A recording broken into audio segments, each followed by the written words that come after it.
The shovel hit something that wasn't dirt. Elena Ramirez froze in the moonless garden, her fingers numb around the wooden handle. A muffled whimper rose from the ground, so faint it could have been the wind. Except the wind didn't sob mama, in a voice that belonged to a 4-year-old boy who was supposed to be asleep in his race car bed 3 floors up. Her heart detonated against her ribs. She dropped to her knees, clawing at the cold soil with bare hands, nails splitting, blood mixing with the earth. Another whimper, weaker. Closer now. She tore away a layer of fresh sod and saw it. A tiny pale hand pushing through the darkness like a ghost trying to crawl out of hell. Elena screamed into the night, the sound ripping her throat raw. Sebastian!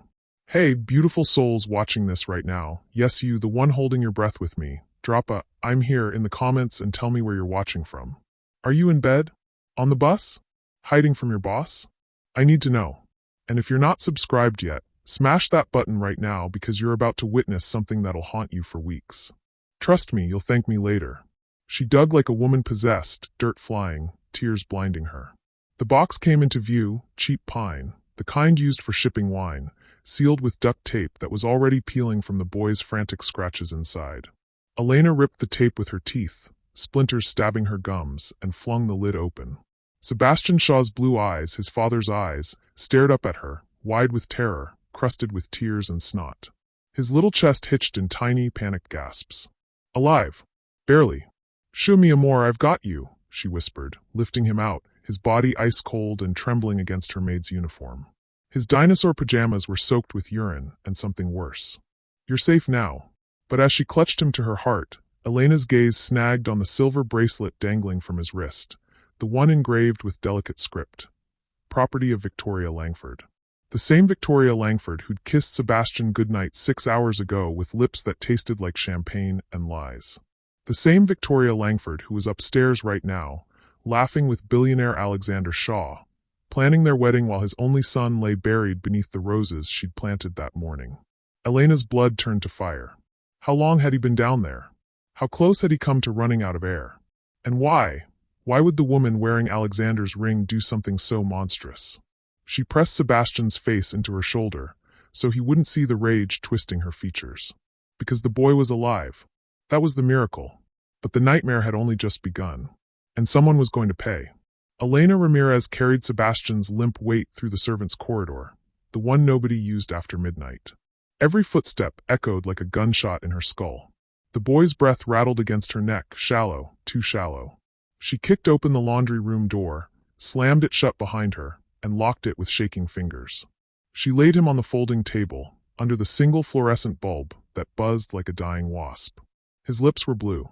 She ripped open his pajama top, buttons scattering like hail, and started CPR with the heel of her hand, counting in Spanish the way her abuela taught her when she was 9.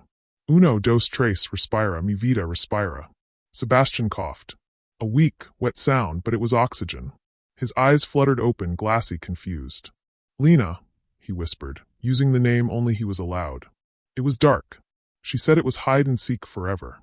Elena's sob broke loose before she could cage it. She pressed her forehead to his. Never again, pequeño. Never. She wrapped him in warm towels fresh from the dryer, the ones that smelled like lavender and the lie of safety. Then she did the thing that could get her deported tomorrow. She grabbed her burner phone from the cleaning cart and dialed the one number she swore she'd delete. Ramirez, a gravel voice answered. You're calling from the mansion. That's a bad idea. I don't care, Mateo, she hissed. I need you here. Now. Bring the van and the kit. A pause. How bad? Bad enough that Alexander Shaw's fiancée just tried to murder his heir. Another pause, heavier. 20 minutes. Back gate. She hung up, stuffed the phone in her bra, and looked at Sebastian. He was staring at the ceiling, pupils blown wide. She told Daddy I ran away, he said in a voice too old for 4 years. She said if I screamed, the monsters would eat me. Elena's knees buckled. She caught herself on the table. Monsters. Victoria Langford wore couture and smiled for Forbes, but monsters came in Louboutins too. Footsteps in the hallway. Sharp heels. Elena's heart stopped. Victoria's voice, syrupy sweet, calling down the corridor. Sebastian, darling? Time for cocoa. Elena scooped the boy up, towels and all, and slid into the supply closet, pulling the door until the latch clicked silent. She pressed Sebastian's mouth to her shoulder to muffle any sound. The footsteps stopped right outside. The knob rattled. "Elena?" Victoria sing-songed. "I know you're hiding him. Open the door and I'll make this painless." Elena's hand found the bottle of industrial bleach on the shelf. She gripped it like a club. If that door opened, only one of them was walking out. The knob rattled again, harder. Then Victoria laughed, soft, delighted, the sound of someone who'd never been told no. "Fine. Keep him warm for me. I'll just tell Alexander his maid kidnapped his son. Security feeds are already looping, darling. You're done." Heels clicked away. Elena waited 30 seconds, then eased the door open. Empty hallway. She ran. She knew every camera blind spot. She'd cleaned them for 3 years. She slipped through the kitchen, past the sub-zero fridge that cost more than her village, and out the side door into the rain that had started to slash sideways. Mateo's van idled at the gate, hazards blinking like guilty fireflies. Her cousin flung the back doors open. Inside, blankets, a medic bag, and Mateo's face, carved from the same mountain as hers. "Get in," he barked. She climbed in, Sebastian clinging to her like a koala. Mateo slammed the doors and peeled out before they were even shut. Only then did Elena let herself shake. Mateo glanced in the rear view. "Talk." Victoria buried him alive to make Alexander marry her faster. No air, no contest for the trust. She's been drugging him for weeks, making him look sick so the board thinks Alexander can't even keep his kid alive. Sebastian whimpered. Elena rocked him automatically.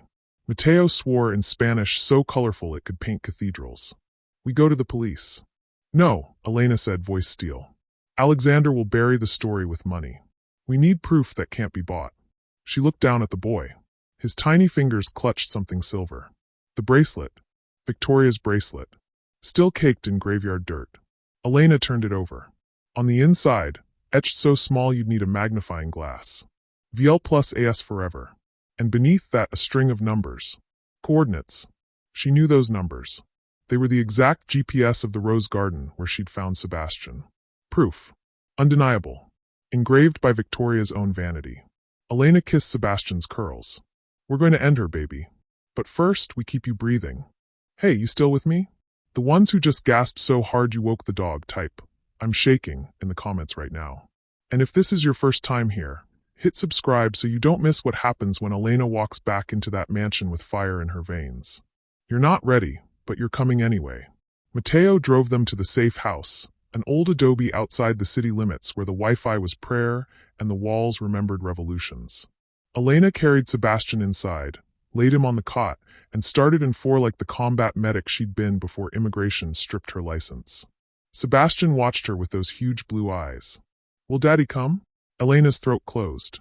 Alexander Shaw, the man who'd once carried her groceries when her arms were full, who'd given her a Christmas bonus big enough to send her sister to college. The man who was currently sipping 1945 Chateau de Chem with the woman who tried to murder his son. "I don't know, Cielo," she whispered. "But I'm not leaving you. Not ever." Outside, thunder cracked like God reloading. Inside, Elena opened the laptop Mateo slid across the table. She plugged in the bracelet's coordinates, cross-referenced them with the mansion's original blueprints Alexander kept in the safe, the ones she'd dusted every Thursday for 3 years. The rose garden wasn't just a garden. It was built over the old wine cellar. And according to seismic records, there was a second chamber beneath it. One that didn't exist on any official plans. A chamber big enough for more than one pine box. Elena's blood went colder than the boy in her arms. Victoria hadn't been practicing. She'd done this before. 3:17 a.m. The safe house laptop screen bathed Elena's face in corpse blue light. She stared at the architect's forgotten blueprint until the lines burned into her retinas. 2 chambers. One had held Sebastian tonight. The other was already occupied. Mateo saw it the same second she did. Madre de Dios. She's been killing kids. Elena couldn't speak. Her tongue felt glued to the roof of her mouth. She clicked the next file, an old Shaw Industries environmental survey Alexander had buried after a leak. Cause of leak. Unidentified organic mass in subcellar runoff. Mass estimated at 38 to 42 kilograms. Human child range. She slammed the laptop shut so hard Sebastian startled awake. "Lena," he whimpered. "I'm here, baby." She crawled onto the cot, curling around him like a shield. His small body shook with nightmares he hadn't even had yet. Mateo paced, gun already on his hip. "We call the FBI." Anonymous tip. Done. No, Elena said, voice razor-sharp. Victoria's engaged to the man who owns half the judges in this state. We need her on her knees, begging, in front of Alexander, on camera, before anyone else touches this. Matteo stared. You're talking suicide. I'm talking justice. She kissed Sebastian's forehead, tasted salt and terror, then stood. I'm going back. Alone. Matteo blocked the door.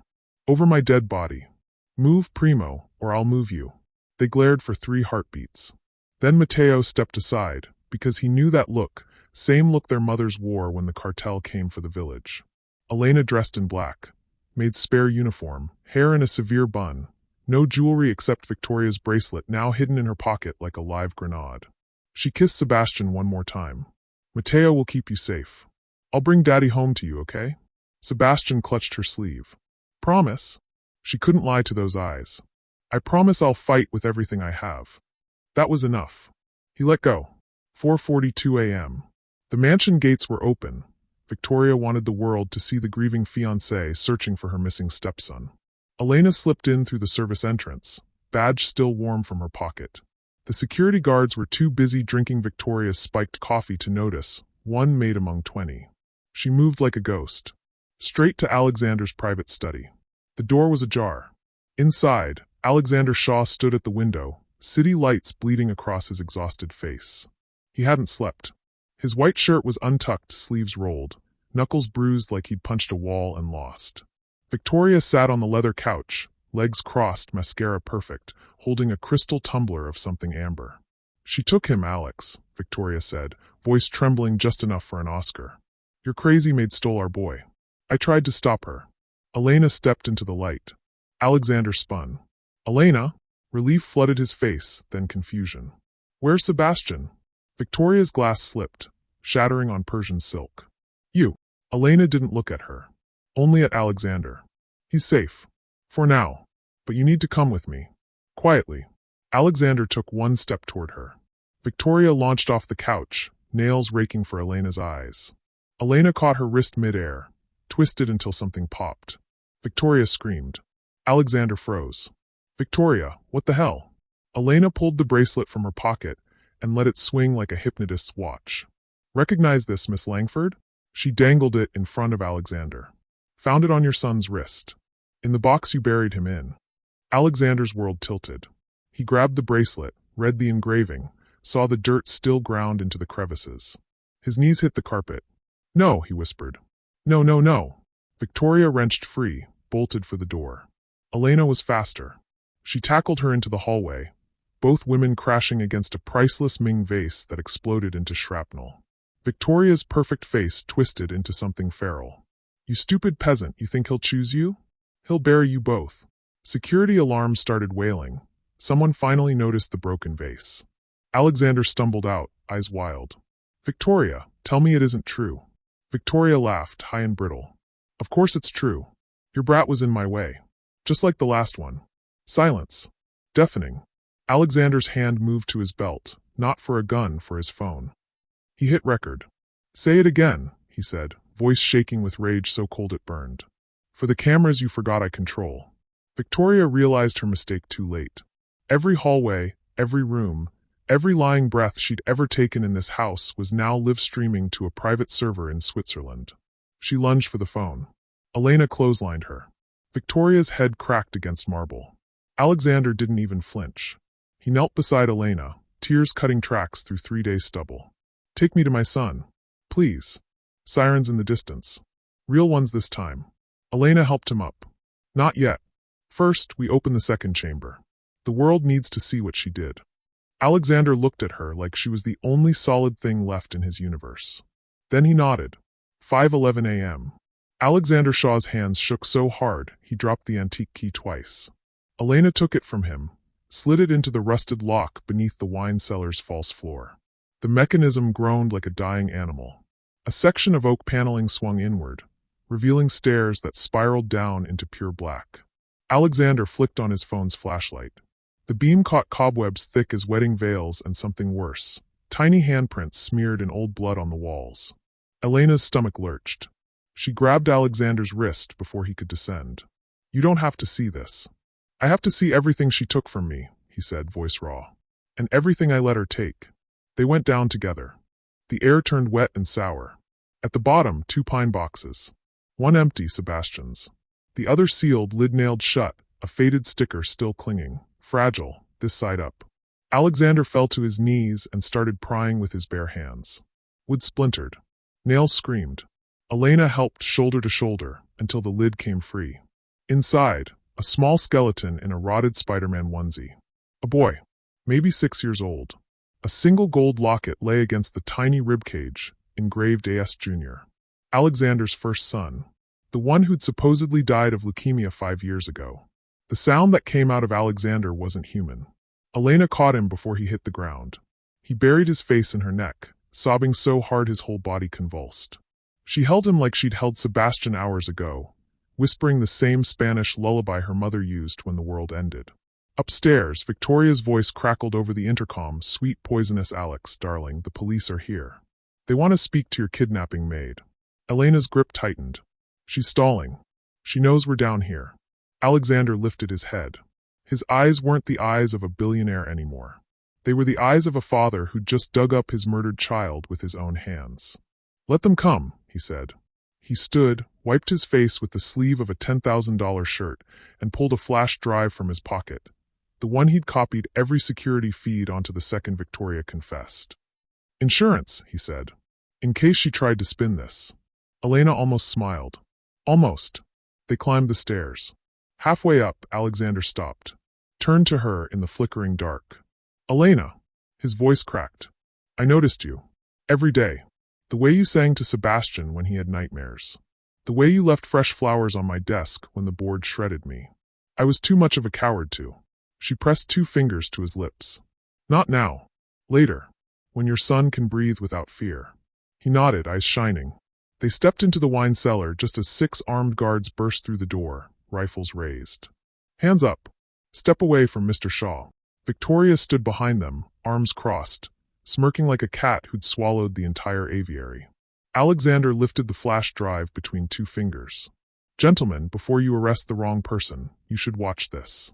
He tossed it to the lead guard. Victoria lunged. "That's fake. She's been planning this for months." The guard plugged the drive into his body cam tablet. 30 seconds later, every rifle lowered. Victoria's smirk died. The lead guard looked sick. "Ma'am, you're under arrest for attempted murder, and about 12 other felonies I don't have names for yet." Victoria screamed, actually screamed as they cuffed her. She kicked, spat, tried to bite. One guard zip-tied her ankles. Another read her rights like funeral rites. Alexander didn't watch. He was staring at Elena like she'd hung the moon and then set it on fire for him. Victoria's last words before they dragged her out. "You'll never prove the first one. That body's been down there 5 years. Alexander's voice cut through the cellar like a blade. "Actually, I just sent the DNA kit to the lab an hour ago. Overnight rush. Results hit my inbox in 6 hours. Your dental records from when you were a child model? Already on their way. You're done, Victoria." Her face went gray beneath the perfect foundation. Elena stepped forward, voice quiet but lethal. "And the bracelet? The one with your DNA under the clasp from when you scratched yourself burying Sebastian? Forensics has it now."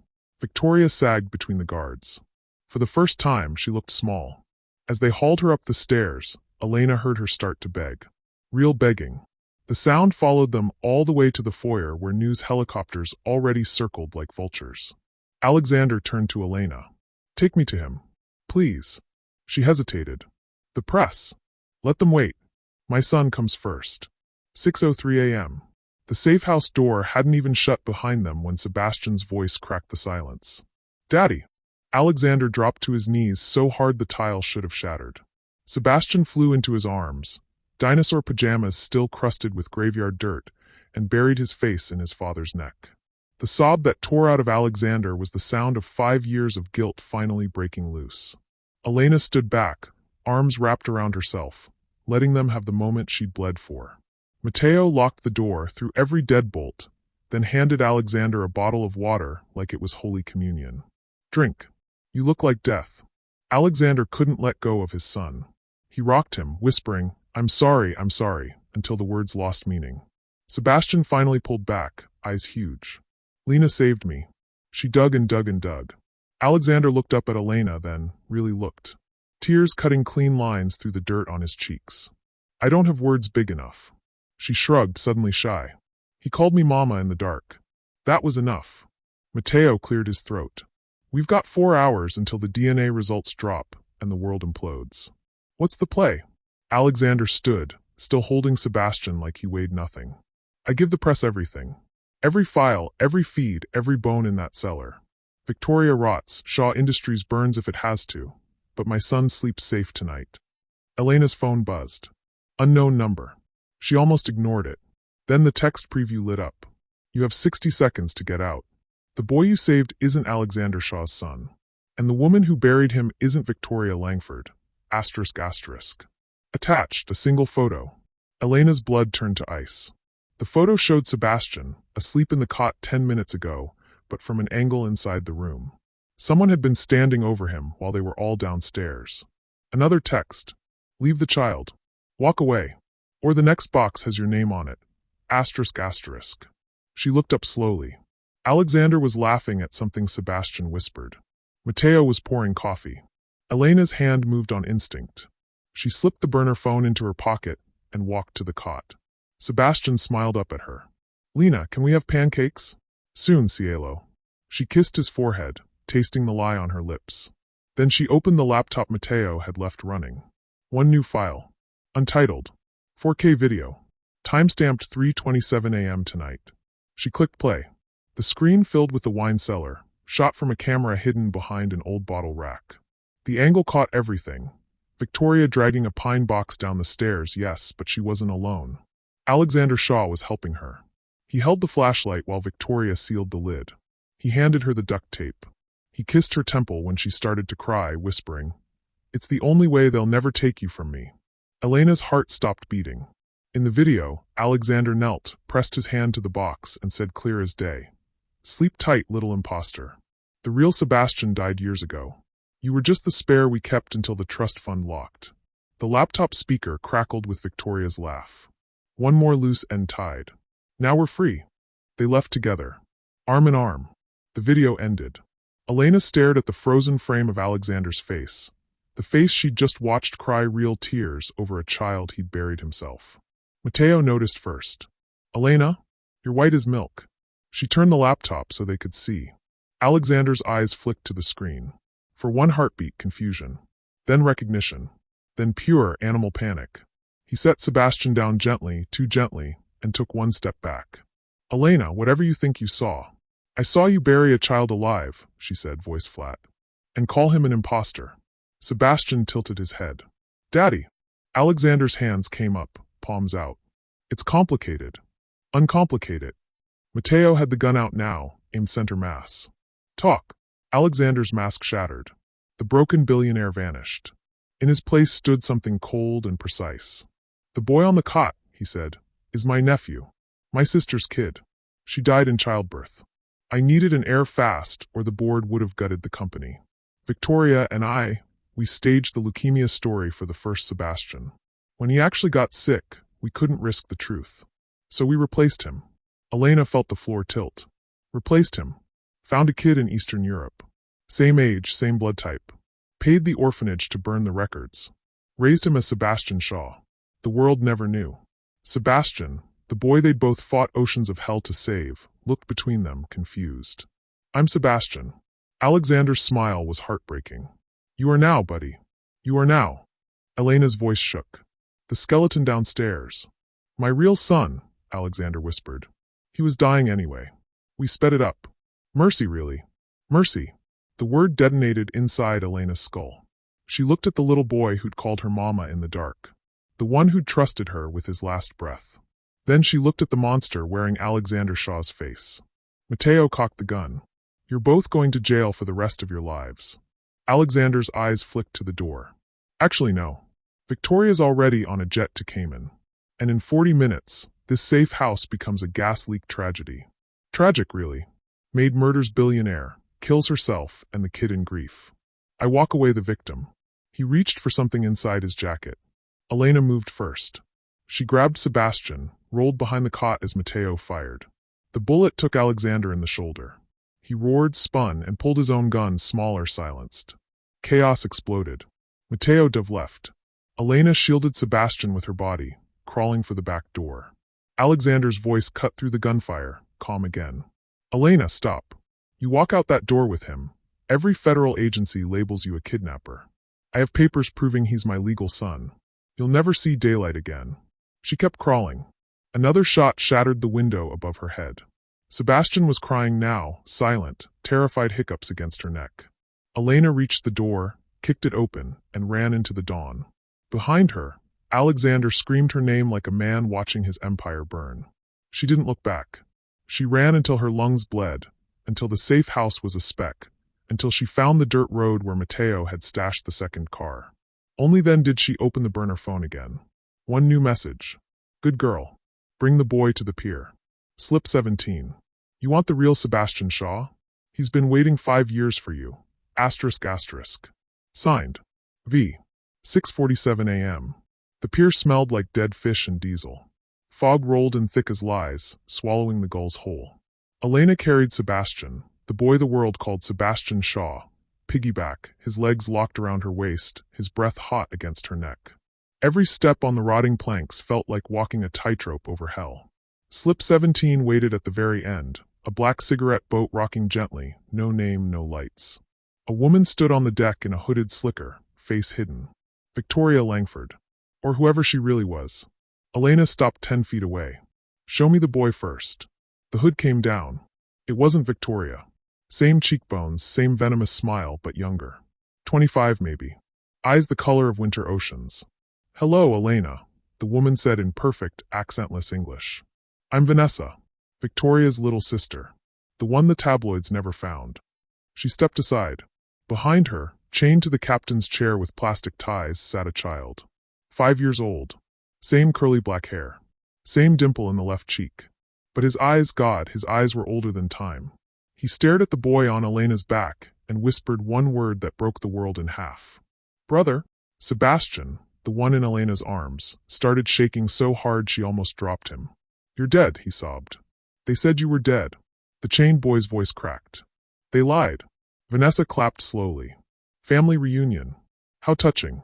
Now put my nephew down, Elena. Gently. Elena didn't move. Let him go first. Vanessa pulled a flare gun from her coat. Bright red. Aimed at the boat's fuel tank. 10 gallons of premium unleaded, she said cheerfully. One spark and we all become chum. Your choice. Hand over the spare, or I barbecue the air. Sebastian clung tighter. Lena, don't leave me. Elena's heart shredded itself. She looked at the real Sebastian Shaw, thin, bruised, wearing the same dinosaur pajamas she'd dressed the imposter in weeks ago. Then at the boy on her back who'd called her mama while clawing out of his own grave. 2 little boys. 1 fortune. 1 future. 0 ways out. Vanessa checked her watch. 30 seconds. Elena sank to her knees on the splintered dock, easing Sebastian the spare to the ground. He fought her, tiny fists pounding her chest. No. You promised. You promised forever. She cupped his face, tears streaming. Listen to me, mi amor. You are the bravest person I've ever known. And I will love you every single day for the rest of my life. But he's, her voice broke, he's the one they'll kill if I don't. Sebastian's eyes went huge with understanding no 4-year-old should ever have. He looked at his real brother, chained and bleeding, then back at Elena. Then he did the thing that destroyed her. He kissed her cheek, whispered, I love you, mama, and walked to Vanessa on steady legs. Vanessa snatched him, zip-tied his wrists in 2 seconds flat, and tossed him below deck like luggage. The real Sebastian screamed, thrashing against his chains. Don't hurt him. He didn't know. Vanessa ignored him. She pointed the flare gun at Elena now. You're a loose end, darling. But I'm feeling generous. Swim back to shore, and I'll let you live long enough to watch the news tomorrow. Tragic boat explosion claims Billionaire's heir and his kidnapper Maid. Alexander gets the insurance, Victoria gets the company, and I get a private island. Win-win. Elena stood slowly. You forgot one thing. She reached into her pocket and pulled out the silver bracelet, the one with Victoria's coordinates. Vanessa's smile faltered. That's evidence. You're bluffing. No, Elena said. It's a tracker. Matteo soldered a GPS beacon inside the clasp the second I showed it to him. Right now, every federal agent within 50 miles is watching this boat on satellite. Vanessa's eyes flicked to the fog. Sirens, distant but growing louder. For the first time, fear crossed her face. Elena took one step forward. Let both boys go. Or I light the flare myself, and we all burn. Vanessa laughed, but it was thinner now.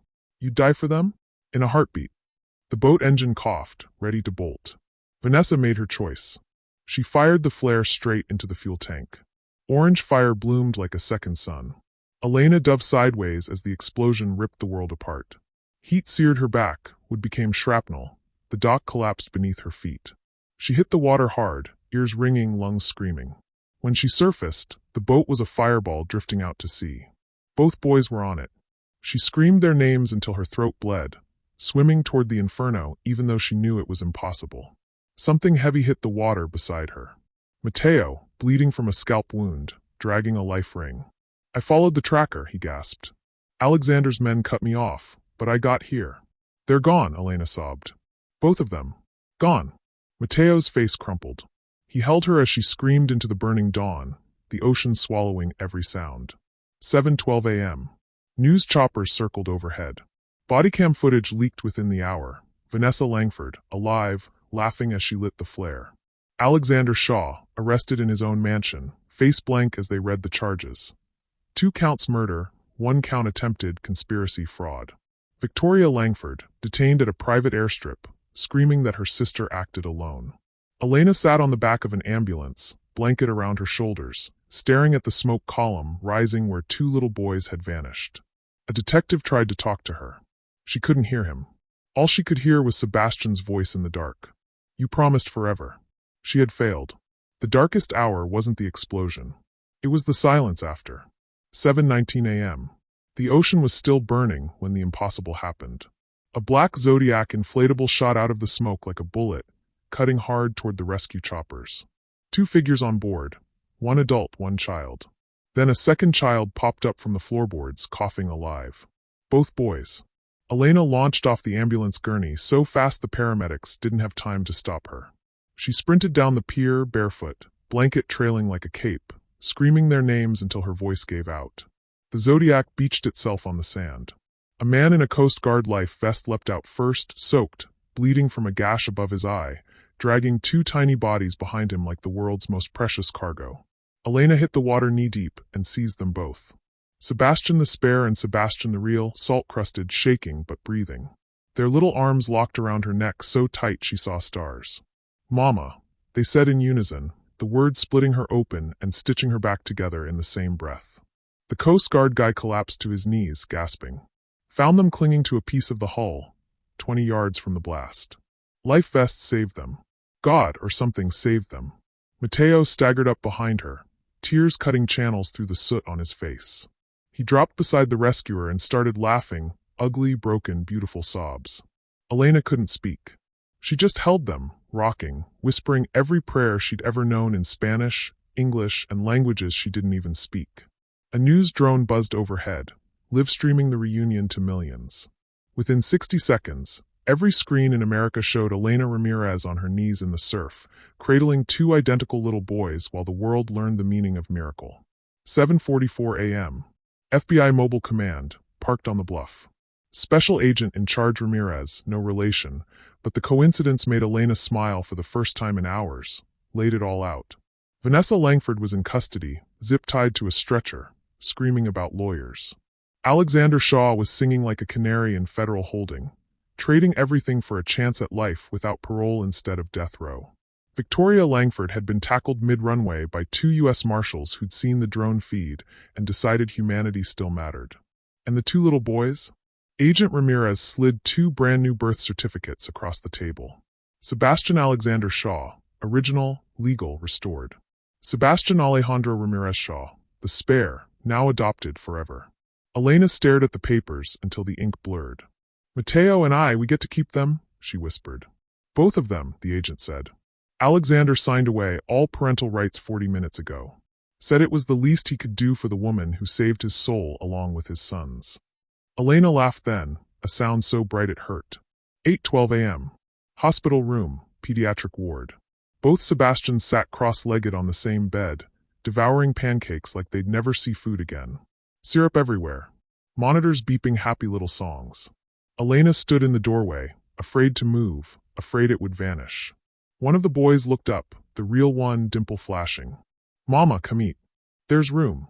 The spare one, her brave little soldier, patted the mattress beside him. "We saved you the middle."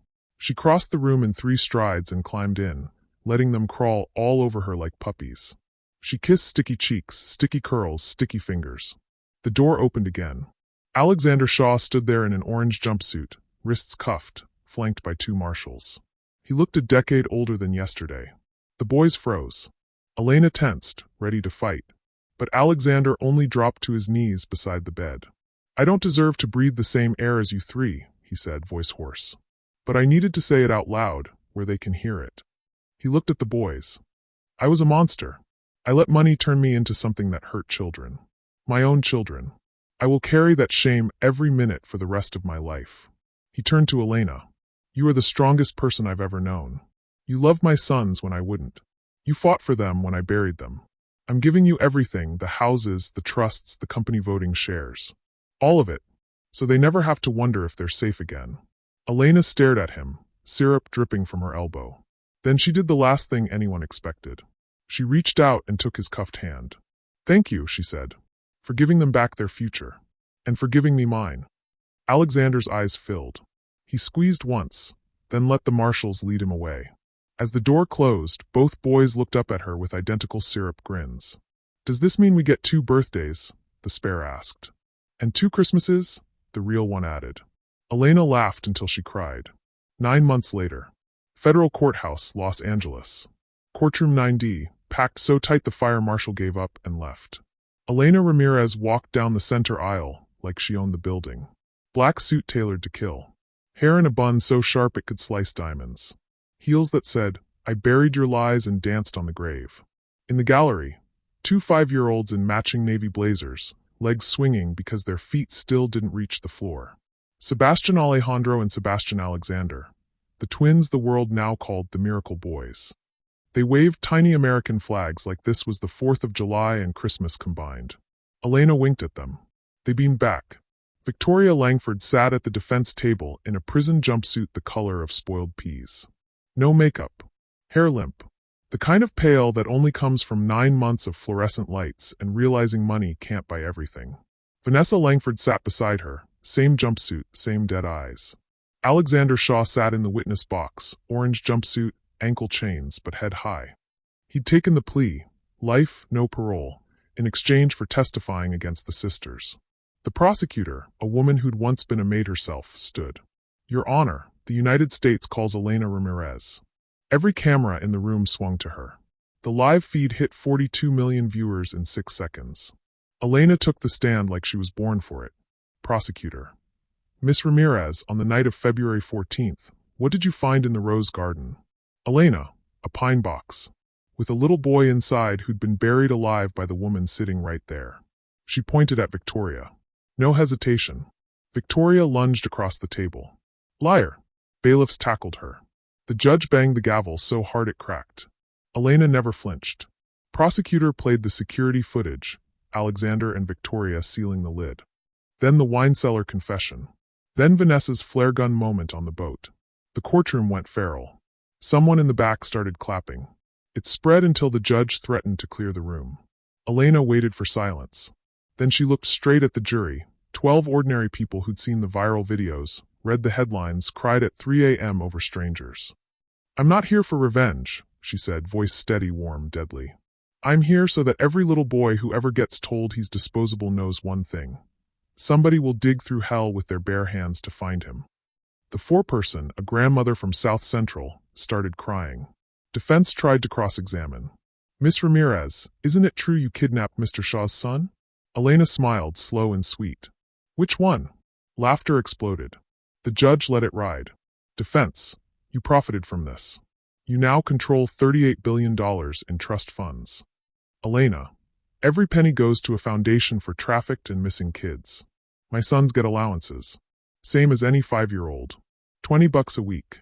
They spent last Saturday buying ice cream for the entire oncology ward." Defense had nothing left. Closing arguments were short. Prosecutor. The evidence is undeniable. The defendants tried to murder 2 children for money.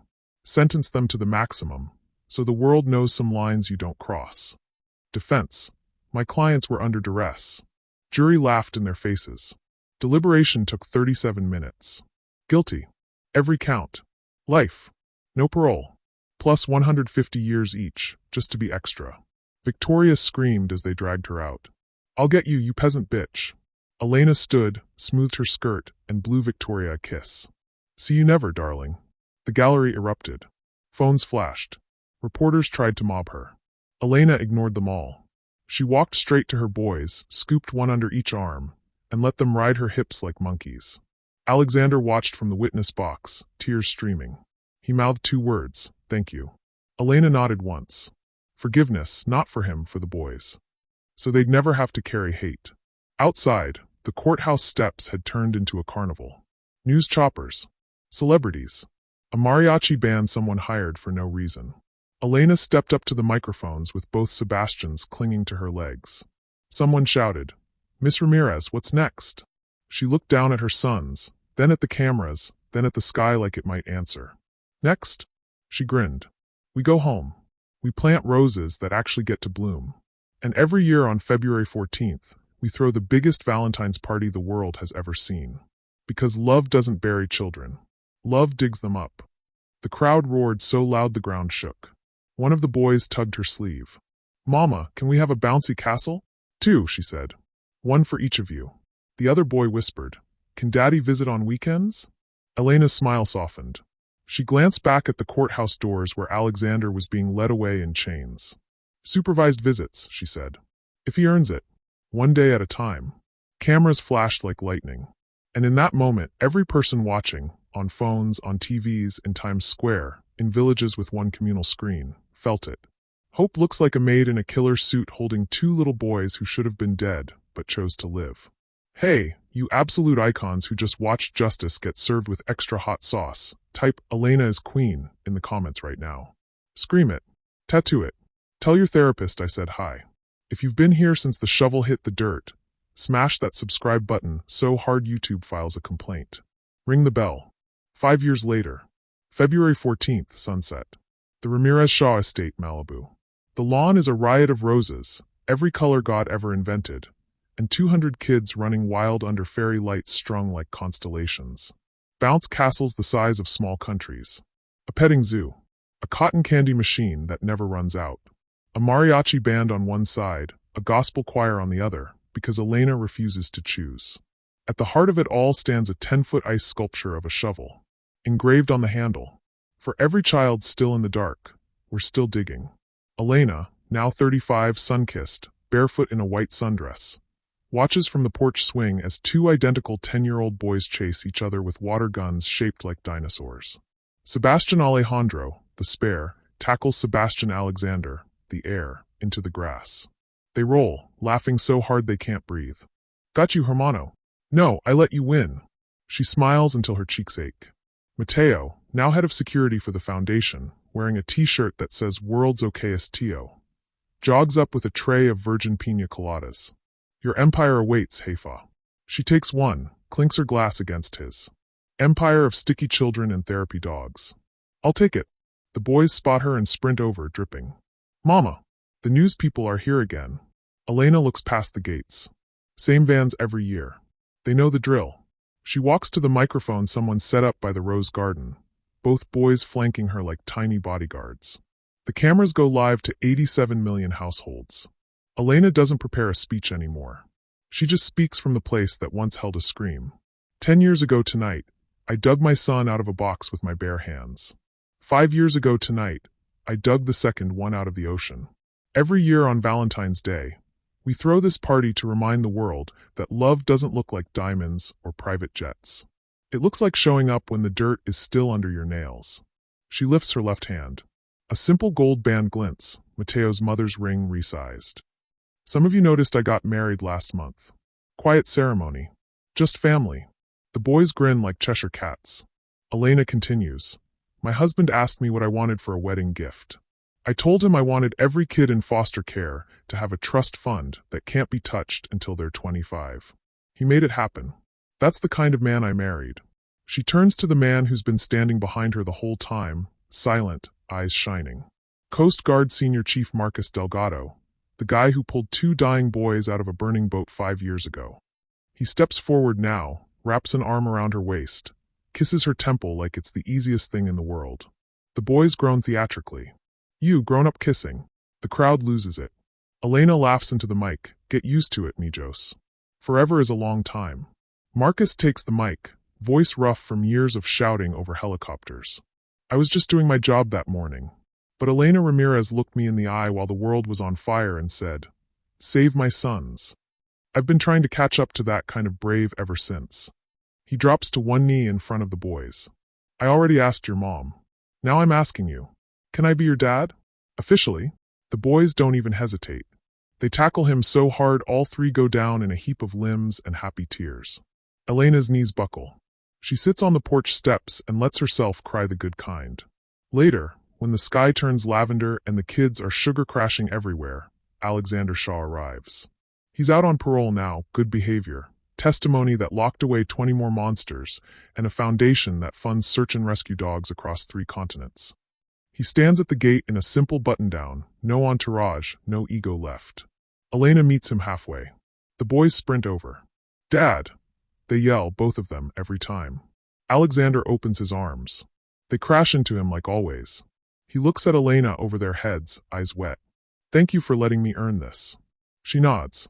One day at a time, remember? He smiles, the first real one she's ever seen on him. One day at a time. Fireworks start. Somebody spent too much money again. Red, gold, green bursts that spell out across the sky. Love digs. Elena stands between her husband and the boys who call 3 people mom and dad without confusion. Because love isn't a pie with limited slices. It's an ocean. And tonight it's calm. The last firework fades. Elena gathers her family, all of them, into one ridiculous group hug. She looks straight into the cameras one final time. To every kid still waiting in the dark. Keep breathing. Keep scratching. Someone is coming. Someone always comes. The feed cuts to black. But the comments explode for hours. I'm the little girl Elena's foundation just flew to my new family. Thank you for digging. My son was returned today because of the trust fund. He's asleep on my chest. I can't stop crying.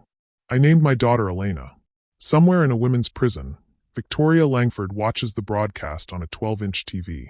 She throws her tray at the screen. It bounces off. The roses keep blooming. Hey, beautiful soul who stayed until the very last word.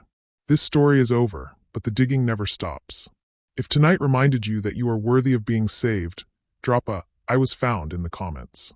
If you're ready to help dig for someone else, hit that subscribe button and turn on notifications. Every like funds one more search dog.